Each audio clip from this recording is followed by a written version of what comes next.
Vous gardez votre téléphone près de vous toute la journée. Vous regardez l'écran alors qu'il n'a pas sonné. Le matin, vous vous dites qu'ils sont occupés. À midi, vous essayez de penser à autre chose. Puis le soir arrive avec la même question. Pourquoi mes enfants ne m'appellent-ils plus comme avant? Vous leur avez consacré une grande partie de votre vie. Vous les avez protégés, aidés, conseillés. Vous avez parfois renoncé à certaines choses pour qu'ils ne manquent de rien. Alors, lorsqu'ils appellent moins ou viennent plus rarement, leur silence peut ressembler à un abandon. Mais le véritable problème n'est peut-être pas seulement la fréquence de leurs appels. Après 60 ans, certains parents commencent, sans s'en apercevoir, à organiser toute leur vie autour de leurs enfants. Leur humeur dépend d'un message. Leur semaine dépend d'une éventuelle visite.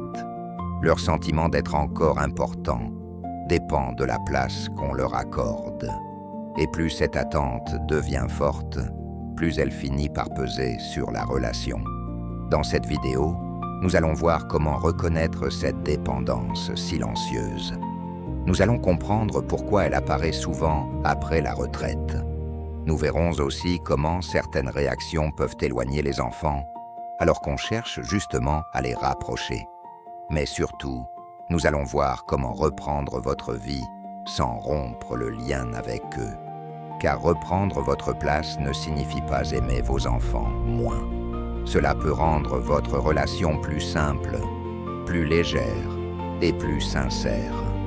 Le premier signe est facile à reconnaître. Un appel vous donne de l'énergie pour toute la journée. Mais une journée sans nouvelles suffit à vous rendre triste, inquiet ou irritable. Il est normal d'être heureux lorsque ses enfants appellent. Le problème commence lorsque leur silence décide si votre journée a été bonne ou mauvaise. Un autre signe apparaît lorsque vous gardez votre emploi du temps libre pour eux. Vous refusez une sortie. Vous évitez de vous engager dans une activité régulière. Vous reportez un projet parce qu'il pourrait éventuellement venir. Vous pensez rester disponible. Peu à peu, cette disponibilité devient de l'attente. Puis vous commencez à compter. Cela fait 3 jours qu'ils n'ont pas appelé. Ils ont passé le week-end chez leur belle famille. Ils ont trouvé du temps pour leurs amis, mais pas pour vous. L'affection devient une comptabilité. Chaque retard ressemble à une dette. Chaque visite paraît trop courte. Parfois, chaque conversation devient aussi un test. Est-ce que je compte encore pour toi? Tu n'as jamais le temps pour moi. Quand je ne serai plus là, tu regretteras de ne pas être venu. Ces phrases viennent généralement de la peur. Mais l'enfant adulte les reçoit comme une accusation. Il ne sait plus comment vous appeler sans devoir immédiatement prouver son amour. Le signe le plus discret se trouve pourtant ailleurs. Vos autres liens disparaissent. Vous voyez moins vos amis. Vous ne commencez plus de nouveaux projets. Vous n'avez presque rien de prévu qui ne concerne pas vos enfants ou vos petits-enfants. Votre rôle de parent devient alors votre dernier grand rôle. Et lorsqu'ils ont moins besoin de vous, vous avez l'impression que personne n'a plus besoin de vous. Comment une personne, autrefois indépendante, peut-elle tomber dans cette attente après 60 ans? La réponse ne se trouve pas seulement dans la famille. Elle se trouve aussi dans tout ce que la retraite peut retirer sans faire de bruit. Pendant des années, vous n'avez pas été uniquement un père ou une mère. Vous avez été collègue, employé, artisan, commerçant, enseignant ou responsable d'une équipe. On attendait votre présence. On vous demandait votre avis. Vous aviez des horaires, des responsabilités et des problèmes à résoudre. Même les contraintes structuraient vos journées. Puis la retraite arrive. Elle apporte du temps et parfois un véritable soulagement. Mais elle peut aussi faire disparaître plusieurs rôles à la fois. Personne ne vous attend plus au travail. Les conversations quotidiennes diminuent. Les semaines finissent par se ressembler. Si aucun nouveau repère ne remplace les anciens, le rôle de parent peut devenir le seul endroit où vous vous sentez encore indispensable. Vous ne cherchez plus seulement à entendre la voix de votre enfant. Vous cherchez à retrouver la sensation d'être attendu, utile et important. Ce besoin est humain. Une étude menée en France auprès de plus de 3000 personnes indique que 12% de la population se trouve en situation d'isolement relationnel. Près d'une personne sur 4 se sent régulièrement seule. La solitude ne signifie pas forcément ne voir personne. On peut avoir une famille, recevoir quelques appels, et pourtant sentir que le temps s'étire. Le danger apparaît lorsque l'on demande à une seule relation de remplir tout cet espace, car aucun enfant, même aimant, ne peut porter seul le sens de la vie de son père ou de sa mère. Et c'est là qu'une réaction très fréquente finit parfois par produire exactement l'effet inverse de celui que l'on espérait. Imaginons une femme que nous appellerons Marie. Marie a 68 ans et est retraitée depuis 2 ans. Sa fille, Claire, vit à environ 1 heure de route. Elle travaille et élève 2 adolescents. Avant la retraite de Marie, elles se parlaient souvent, mais sans toujours s'attarder. Marie avait son travail, ses collègues, les courses à faire en rentrant. Un appel manqué n'avait pas beaucoup d'importance. Aujourd'hui, il en a davantage. Un mercredi, Marie prépare un gâteau. Claire a dit qu'elle essaierait de passer dans l'après-midi. Vers midi, Claire envoie un message. Une réunion s'est ajoutée. Elle ne pourra pas venir. Marie regarde le gâteau posé sur la table. Puis elle répond. Ne t'inquiète pas. Je sais que tu as des choses plus importantes à faire. La phrase semble calme, mais le reproche est là. Claire le comprend immédiatement. Elle se sent coupable, puis agacée. Le soir, elle hésite à rappeler. Elle sait que la conversation commencera probablement par la visite annulée. Marie, de son côté, voit ce silence comme une nouvelle preuve qu'elle ne compte plus. Plus elle se sent abandonnée, plus ses messages deviennent blessants. Plus Claire redoute ses messages, plus elle prend ses distances. Aucune des deux ne souhaite cette situation. Pourtant, chacune nourrit la peur de l'autre. Chez Marie, cette peur prend plusieurs formes. Un appel reste sans réponse. Elle recommence 1 heure plus tard. Puis elle envoie un message. Elle veut simplement savoir si tout va bien. Mais Claire a le sentiment de devoir rester joignable en permanence. Et lorsque Claire rappelle enfin, Marie commence parfois par une remarque. « Ah, tu te souviens encore de moi ?» Ou bien elle ajoute autre chose. « Tu dois vraiment être très occupée pour oublier ta mère pendant 1 semaine. » Ces phrases soulagent Marie pendant quelques secondes. Elle exprime enfin sa douleur. Mais l'appel devient désagréable avant même d'avoir commencé. Claire finit par associer le téléphone à la culpabilité. Elle peut aimer sa mère, et pourtant repousser l'appel. Elle redoute simplement ce qui l'attend. Marie donne aussi de nombreux conseils. Elle commente son couple. Elle critique la manière dont elle élève ses enfants. Elle lui explique comment gérer son travail ou son argent. Marie pense transmettre son expérience. Claire entend plutôt autre chose. Je ne te fais pas confiance pour mener ta vie. Puis viennent les sacrifices du passé. Je me suis privée pour toi. J'ai toujours été là quand tu avais besoin de moi. Ces sacrifices sont peut-être réels, mais lorsqu'ils servent à obtenir du temps ou de l'attention, l'amour devient une dette. Et une relation fondée sur la dette finit par peser sur tout le monde. Marie essaye alors de rester indispensable.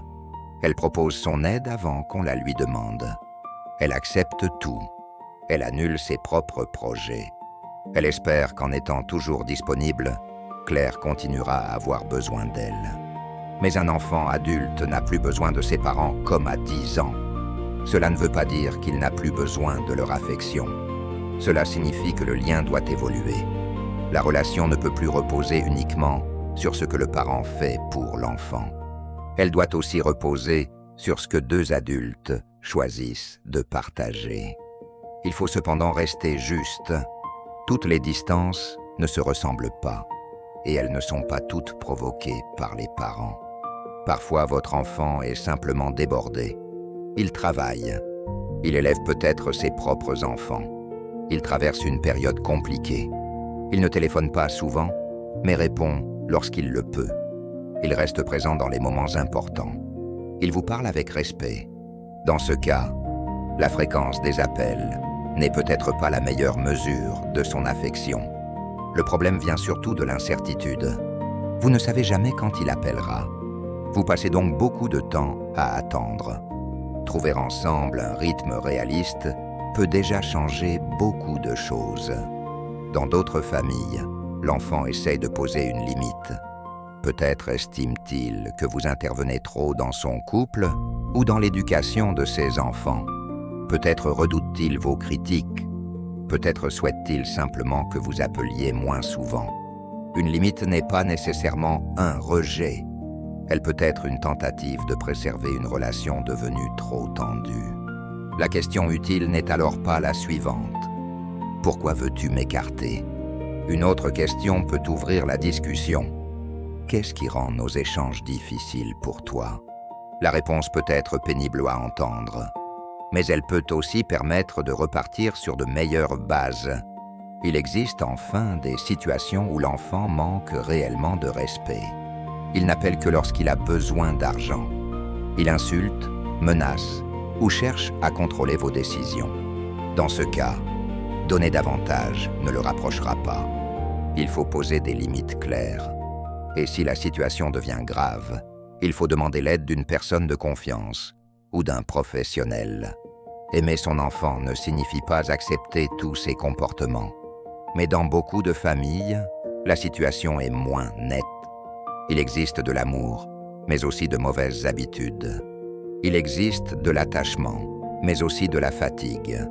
Il existe aussi de la culpabilité et des attentes jamais exprimées clairement.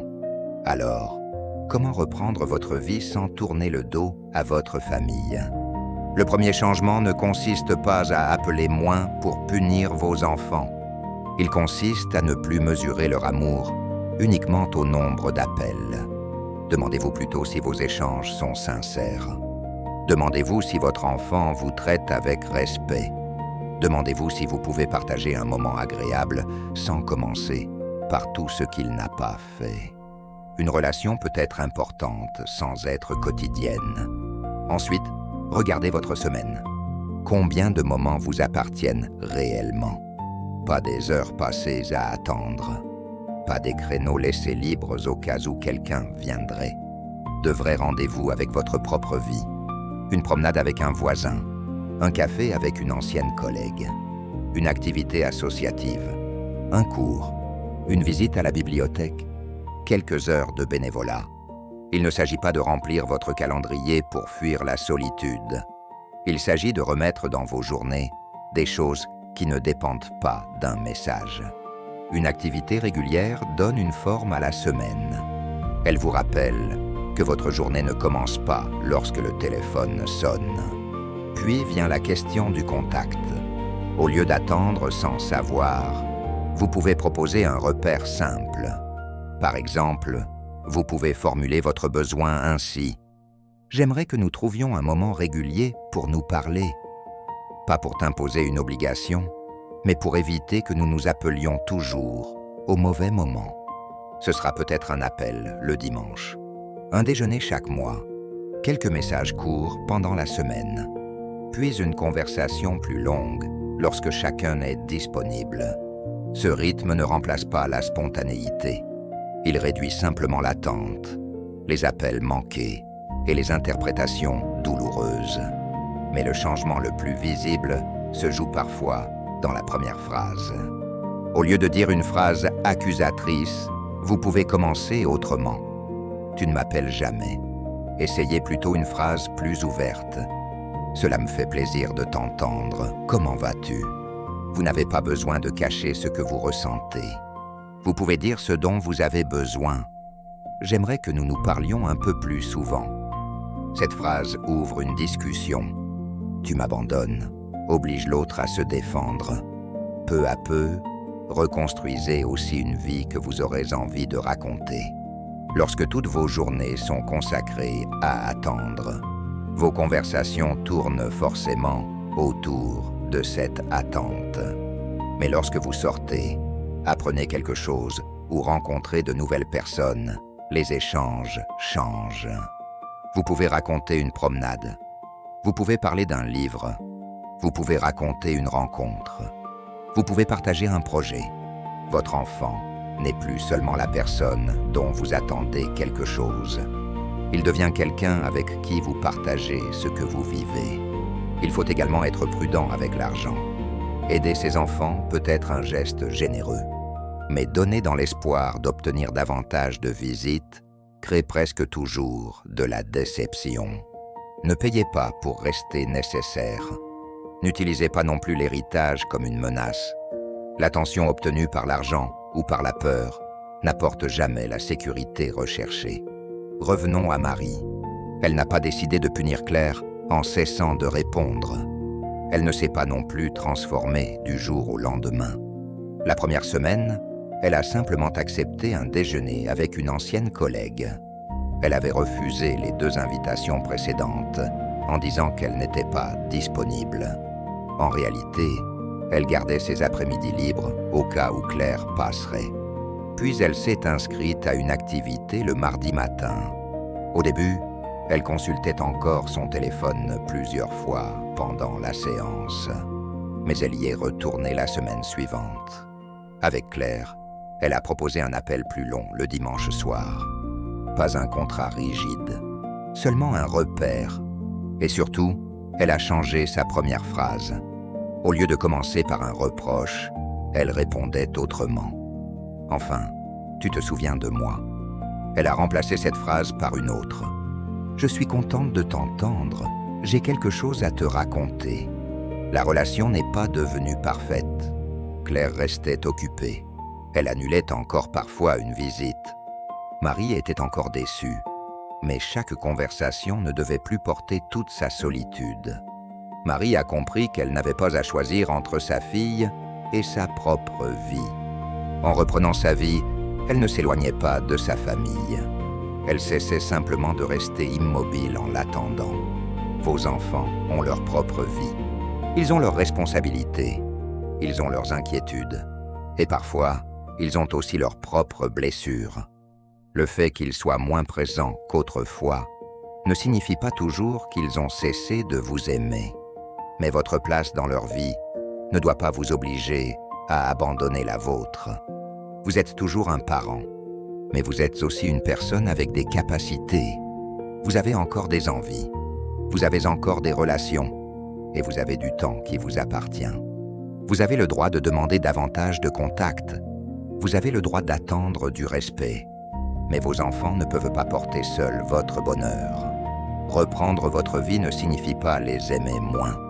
Cela signifie ne plus faire dépendre toute votre valeur d'un téléphone qui sonne ou qui reste silencieux. Cela signifie construire des journées qui ont un sens, même lorsqu'aucune visite n'est prévue. Et peut-être qu'en cessant de transformer chaque appel en preuve d'amour, vous retrouverez quelque chose de plus précieux, le plaisir simple de vous parler. Un jour, le téléphone sonnera, peut-être demain, peut-être dimanche, et lorsque vous répondrez, vous n'aurez plus seulement une attente à exprimer. Vous aurez une vie à partager. Ne quittez pas votre famille. Cessez simplement de vous quitter vous-même pour essayer de la retenir. Trouvez-vous qu'il devient plus difficile de garder le lien avec ses enfants après 60 ans? Vous pouvez partager votre point de vue dans les commentaires. Faites-le avec respect pour chaque génération.